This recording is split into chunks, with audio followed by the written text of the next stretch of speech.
Ya, baik. Assalamualaikum warahmatullahi wabarakatuh. Waalaikumsalam warahmatullahi wabarakatuh. Ya, saya sebagai moderator ingin membuka presentasi ini yang berjudul Digital Security. Baik, silakan dimulai untuk slide pertama.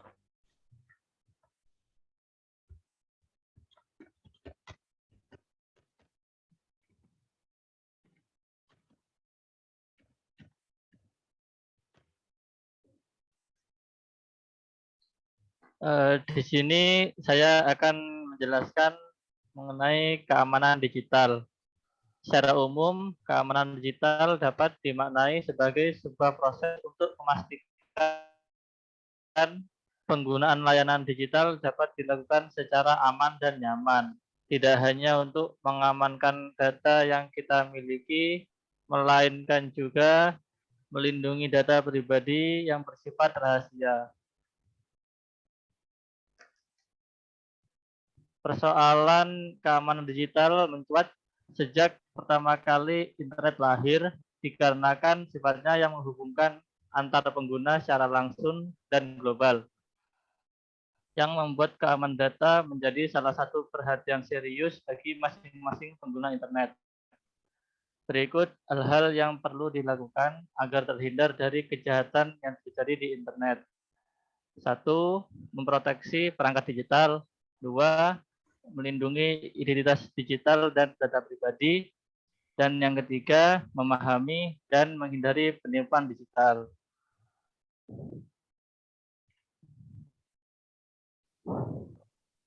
Selanjutnya adalah memproteksi perangkat digital. Mengapa penting melakukan proteksi perangkat digital? Proteksi perangkat digital juga bertujuan agar perangkat digital yang kita gunakan tidak disalahgunakan oleh orang lain. Misalnya ketika ponsel kita dilengkapi dengan proteksi seperti kata sandi atau fingerprint, maka ponsel kita tidak akan bisa digunakan oleh orang lain. Adapun jenis-jenis fitur proteksi perangkat digital. Proteksi perangkat keras, yaitu kata sandi, fingerprint authentication, face authentication. Yang pertama saya akan menjelaskan tentang manfaat fitur kata sandi. Perangkat digital seperti ponsel pintar, tablet, dan komputer tentunya memiliki proteksi berupa fitur kata sandi yang sering digunakan untuk mengamankan perangkat digital yang kita punya. Fitur kata sandi dalam telepon pintar, tablet, laptop, komputer biasanya berupa angka dan ada juga yang berbentuk pola. Yang kedua adalah fitur fingerprint authentication. Fitur kunci pencocokan sidik jari merupakan fitur perlindungan perangkat ponsel dengan sistem deteksi sidik jari. Fitur ini bekerja dengan cara menyesuaikan sidik jari pengguna agar bisa membuka ponsel. Yang ketiga adalah fitur face authentication atau fitur pencocokan wajah. Pencocokan wajah merupakan fitur kunci ponsel dengan mencocokkan wajah pengguna untuk membuka kunci perangkat mereka. Fitur ini bekerja dengan mendeteksi wajah pengguna menggunakan kamera di depan ponsel. Ketika wajah terdeteksi cocok dengan data yang sudah diatur, maka ponsel akan membuka kuncinya. Adapun proteksi perangkat lunak, yaitu Find My Device, backup data, antivirus, enkripsi full disk, seeder. Fitur Find My Device, yaitu perangkat digital mobile memiliki kelemahan kita bisa dengan mudah kehilangan baik karena menempatkan atau menjadi korban kejahatan. Untuk kondisi semacam ini, sejumlah perangkat digital terbaru sudah dibekali fitur Find My Device atau cari perangkat saya. Fitur ini bisa diaktifkan untuk mencari perangkat digital yang hilang, mengunci file, bahkan merupakan remote wipe. Yang kedua adalah backup data. Backup data membuat cadangan data merupakan langkah yang digunakan untuk mencegah kehilangan data yang ada di telepon pintar, tablet, komputer, ataupun laptop.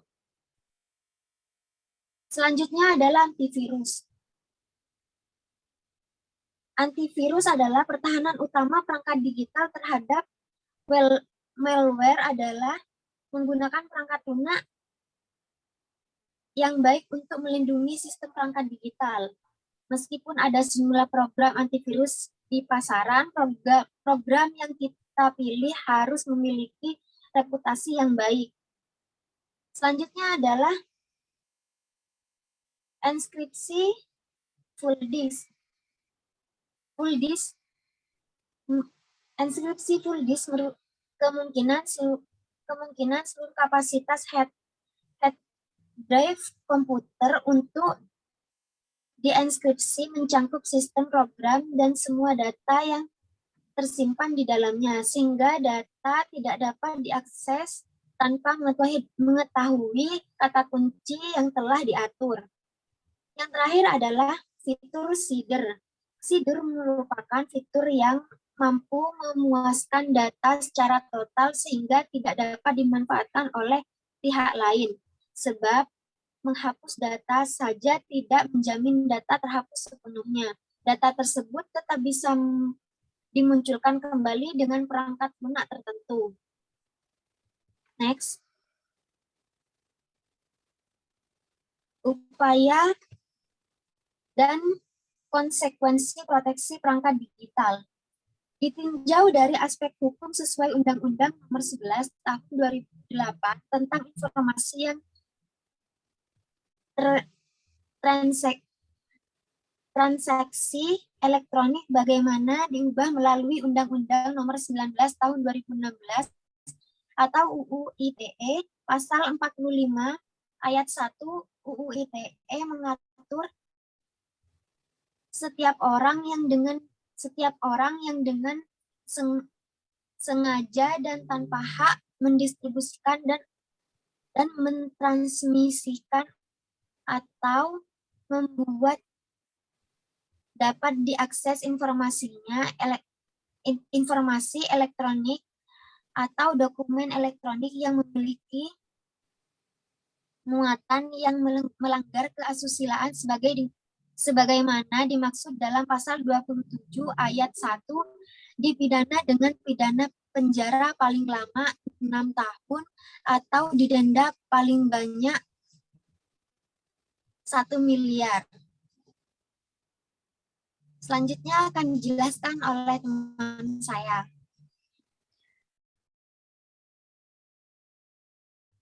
Kemudian perlindungan identitas digital dan data pribadi di platform digital. Identitas digital pada dasarnya adalah identitas seseorang sebagai pengguna platform media digital. Cara untuk melindungi identitas digital, yang pertama, pastikan memilih menggunakan identitas asli atau samaran saat mengelola akun platform digital serta bertanggung jawab atas pilihan tersebut. Kemudian, amankan identitas utama, yakni alamat surat elektronik yang kita gunakan untuk mendaftar suatu platform digital. Kemudian yang ketiga, lindungi dan konsolidasikan identitas digital dalam berbagai platform digital yang dimiliki. Melindungi data pribadi. Data pribadi adalah data yang berupa identitas, kode, simbol huruf, atau angka penanda personal seseorang yang bersifat pribadi. Data pribadi bisa juga diartikan sebagai data atau informasi perseorangan yang disimpan, dikelola, dan dilindungi kerahasiaannya karena bersifat privat.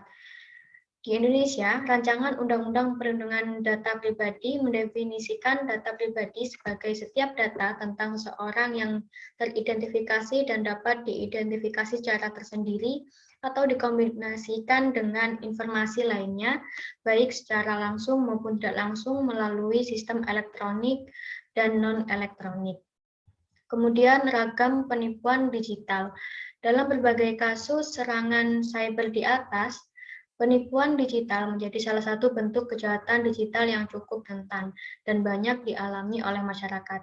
Setidaknya ada 4 bentuk penipuan digital, yaitu scam, spam, phishing, dan hacking. Secara teknis, penipuan dapat bersifat social engineering dengan ragam bentuk yang kita terima melalui dari SMS, telepon, email, bahkan dalam bentuk virus serta pembajakan atau peretasan akun dan cloning platform yang kita miliki. Untuk berikutnya akan dijelaskan oleh teman saya. Oke, Assalamualaikum warahmatullahi wabarakatuh. Di sini saya akan menjelaskan subtopik nomor 3, yaitu memahami dan menghindari penipuan digital. Oke, di sini kenaikan aktivitas penggunaan internet. Ketika kenaikan itu, ketika semakin naik penggunaan internet, sama dengan kenaikan juga aktivitas penipuan digital. Next. Oke, fakta yang terjadi di lapangan yaitu aktivitas penggunaan internet semakin meningkat bahkan sejak pandemi COVID-19. Mulai dari belajar hingga bertransaksi jual beli pun dilakukan secara daring atau online. Data Asosiasi Penyelenggara Jasa Internet Indonesia (APJII) dan Indonesia Survey Center pada semester kedua menyebutkan bahwa penetrasi penggunaan internet di Indonesia adalah 196.071 juta jiwa atau sekitar 73,7% dari total populasi penduduk Indonesia.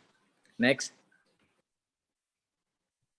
Kepolisian Republik Indonesia sepanjang Januari sampai dengan September 2020 menyebutkan bahwa terdapat 2.259 laporan, di mana ragam laporan kasus kejahatan digital ini seperti penyebaran konten provokatif, penipuan daring, pornografi, akses ilegal, manipulasi data, pencurian data atau identitas, perjudian, intervensi ilegal, pemerasan, peretasan sistem elektronik, pengubahan tampilan situs, dan gangguan sistem. Kasus dalam 5 tahun terakhir berkisar 7.047 kasus penipuan digital yang dilaporkan banyak menyasar ketika kita melakukan aktivitas belanja dan bertransaksi secara daring melalui beragam layanan lokal pasar, yaitu e-commerce. Tujuan penipuan digital. Modus penipuan digital lebih mengarah pada penipuan yang menimbulkan kerugian secara finansial. Salah satu contoh yang sering terjadi pada penipuan produk secara daring. Modusnya dengan pengiriman barang yang berbeda dengan yang dijanjikan saat transaksi dilakukan atau bahkan tidak mengirimkan barang sama sekali. Modus penipuan digital dilakukan dengan target awal adalah melakukan pencurian data digital sehingga perlindungan terhadap identitas digital dan data pribadi menjadi bagian yang penting pada berbagai dunia. Ragam penipuan digital. Dalam berbagai kasus serangan cyber di atas, penipuan digital menjadi salah satu bentuk kejahatan digital yang cukup rentan dan banyak dialami oleh masyarakat. Setidaknya ada 4 bentuk penipuan digital, yaitu scam, spam, phishing, dan hacking. Oke, sebelum itu saya akan menjelaskan 4 penipuan digital. Scam. Scam merupakan bentuk penipuan digital yang paling umum. Pelaku kejahatan ini disebut scammer. Strateginya dengan memanfaatkan empati dan kelengahan pengguna. Metodenya beragam, bisa menggunakan telepon, SMS, WhatsApp, email, maupun surat berantai. Ujung dari penipuan ini adalah scammer akan meminta sejumlah uang sebagai biaya transfer untuk memindahkan kekayaannya. Oke, yang kedua adalah spam. Spam bisa terjadi dalam bentuk informasi mengganggu yang berbentuk iklan. Secara halus, informasi yang menjadi titik masuk bagi kejahatan cyber seperti pemalsuan data, penipuan, atau pencurian data. Spam selain berupa email juga berupa panggilan telepon. Umumnya panggilan telepon ini beraneka ragam dari layanan finansial, penawaran asuransi, operator, penipuan, dan penagihan utang. Oke, setelah spam, ada juga namanya phishing. Phishing merupakan kejahatan digital yang kerap ditemui oleh masyarakat Indonesia. Phishing adalah istilah penipuan yang menjebak korban dengan target menyasar kepada orang-orang yang percaya bahwa informasi yang diberikan jatuh ke orang yang tepat. Biasanya phishing dilakukan dengan menduplikasi situs web atau aplikasi bank atau provider. Ketika kita memasuki informasi rahasia, uang kita akan langsung dikuras oleh cracker. Kejahatan phishing ini dilakukan oleh oknum dengan menghubungi kita sebagai calon korbannya melalui email, telepon, atau pesan teks dengan mengaku sebagai lembaga yang sah. Biasanya oknum-oknum yang melakukan phishing akan menanyakan beberapa data sensitif seperti identitas pribadi, detail perbankan, kartu kredit, dan juga kata sandi.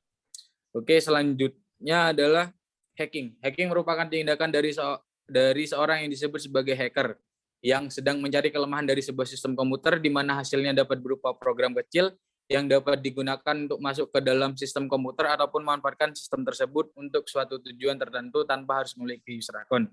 Secara teknis, penipuan dapat bersifat social engineering dengan ragam bentuk yang kita terima seperti SMS, telepon, email, bahkan dalam bentuk virus, serta pembajakan peretasan akun dan cloning platform yang kita miliki. Next. Oke, cara menangkal penipuan digital adalah untuk menangkal kejahatan digital, khususnya penipuan digital, dengan berbagai modus-modus yang tadi disebutkan, maka kita perlu pemahaman dan meningkatkan literasi digital dalam kerangka ketahanan keamanan digital dengan minimal kompetensi yang dimiliki adalah kemampuan analisis, kemampuan verifikasi, dan kemampuan evaluasi. Sekian dan terima kasih. Oke, baik. Setelah semuanya presentasi, saya bisa menyimpulkan bahwa ada berbagai macam penipuan yang ada dalam internet, seperti scam, phishing, hacking, dan juga yang lain. Ini sangat merugikan semua pengguna yang ada internet. Jadi yang harus kita lakukan adalah yang harus kita lakukan dalam mencegah terjadinya penipuan adalah kita harus memasang antivirus di setiap perangkat digital seperti laptop dan HP. Atau saat kita bersosial media, kita harus menghindari mengklik semua link-link yang tidak jelas, itu bisa menimbulkan phishing. Atau saat kita dalam ATM, kita harus mengamati bahwa ada ATM itu bisa aman atau tidak. Kadang ada yang melakukan banyak tindakan kejahatan seperti ya carding dan sebagainya. Oke, terima kasih kepada M. Jalaluddin selaku yang telah mempresentasikan slide yang pertama, lalu Jazilatul Ramdaniyah yang mempresentasikan untuk yang kedua, lalu Dini Vega Sapitri, ya benar ya, untuk presentasi yang ketiga, lalu Feris Nainin yang mempresentasikan soal penipuan secara internet lewat phishing dan yang lain. Terima kasih atas presentasi yang telah kalian lakukan. Wassalamualaikum warahmatullahi wabarakatuh.